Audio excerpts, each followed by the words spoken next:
playback and view the videos you shot, just hit the button on the left.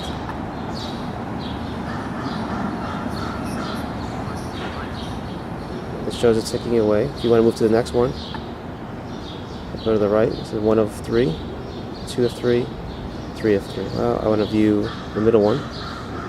Hit that button, the arrow.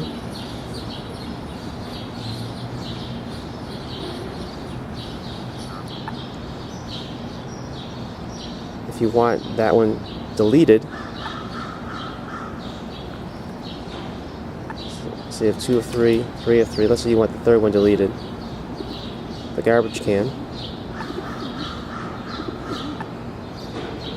Push the button once, and you gotta press it again. So it gives it a warning. If you want all of it deleted, now there's 2 left. Video 1 and 2. If you want both of them gone, you hold down the button, the garbage can, for 3 seconds. And then hit it again. All the videos deleted.